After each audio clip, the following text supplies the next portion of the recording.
Commonly known as the Mad Titan, Thanos was one of the most destructive and powerful villains in all of Marvel, as he's killed trillions of innocent beings and was capable of overpowering nearly anyone that would dare challenge him once he acquired the Infinity Gauntlet and all of its gems. But before he became a godlike being and murdered everyone in his path, what was Thanos like as a child, and later as a teenager? Thanos was born on the Saturn moon Titan, as a part of a group known as Titanians, who were eternal beings ruled by the exiled Eternals A'ars and Sui-San. Most of those whom they created shared their same physical traits and characteristics, but Thanos was not among them. Upon his arrival to the world, Thanos' birth came with shock from the doctors as they witnessed what looked to be a spawn of a demon. Initially, they wanted to have the newborn undergo tests to better understand why he looked so deformed, but A'ars dismissed their concerns and instead came to love his son, viewing him as a strong-willed being who refused to succumb to death. After praising Thanos' natural strength, A'ars handed him over to his mother. Upon looking at their newborn, Sui-San instinctively reached for a nearby scalpel and attempted to murder her child in cold blood, shouting that he was a monster that had to be killed before he got a chance to grow larger.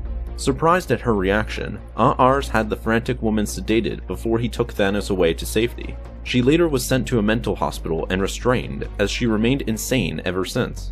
Years later, and a 12-year-old Thanos stood out among all his peers due to his physical appearance, something he was reminded of every day. In his early childhood, Thanos spent much of his time reading and learning about the world around him, quickly becoming known as the smartest kid at school. He spent much of his time alone, drawing images of nature and its creatures in his notebook. One day, however, a group of school kids approached Thanos and asked if he wanted to play with them. Surprised at finally being asked to be among them for the first time, Thanos excitedly accepted their offer and went off to play ball with them. While at home, Thanos frequently attempted to figure out the cause for his unique genetic makeup, so that he could better explain it to his fellow classmates back at school. He would ask his father if he knew anything that could answer his questions, but he would always either get straight up ignored or reminded that he was overly busy with his work and that he didn't have time for him or his questions. Thanos' relationship with his mother was no better, as at this point she was still confined to the mental institution and seemed to refuse to speak. Thanos visited her on a regular basis, telling her all about his day at school and the odd dreams he'd experience every now and then. One dream in particular he would bring up was about him being a newborn baby and that someone was trying to stab him with a knife, and that in other times he would see himself as a grown-up and taking that same knife and stabbing his attacker in return. He had these same dreams nearly every night for the past 4 years, and it got so bad for him that he refused to sleep in order to not experience them anymore. As Thanos became more popular at school, he gained a keen interest from a mysterious girl who became fascinated with him over time. Later, during a school lab that required the dissection of a creature, Thanos ended up storming out of the classroom once he saw the creature's insides, vomiting outside as a result. While outside cleaning up his mess, he was approached by this mysterious girl who attempted to comfort him, explaining that dissecting dead creatures will get easier as he continues to do it more often. Thanos didn't like what he heard, claiming he never wanted to dissect another living being ever again, even if it meant giving up on his dream of becoming a great scientist one day like his father. She told him that he just needed time to clear his head and to think about what he had just experienced, and that a great way to do that would be to explore a forbidden cave she herself frequently visited. Thanos did just that, taking a few of his friends with him. While they walked deeper and deeper into the cave, the entire place began to rumble as rocks started to crash upon them. Once the cave-in stopped, Thanos found himself trapped and separated from his friends. He spent the next 3 days digging his way out, finally reaching the outer edges of the cave, only to discover the terrible fate of his friends. They all had perished as they were eaten alive by giant lizards, which apparently found him to be unappealing due to his mutation. When Thanos finally got back to civilization, rumors began to spread of what exactly had happened back at the cave that caused the death of several children. It was believed that Thanos had killed and eaten those children as a monster within him had suddenly awakened. Nearly everyone began to shun him, even his other friends began treating him as an outcast. The only person to still talk to him was the girl who told him to go to the cave in the first place. She convinced him that if he truly cared for his friends that died, that he'd give into his hatred for the creatures that killed them, and destroy them as a way to avenge his friends. So armed with a knife, Thanos made his way back to the cave and unleashed his rage as he went on to slaughter every creature inside. All the while, the girl watched from a distance with glee.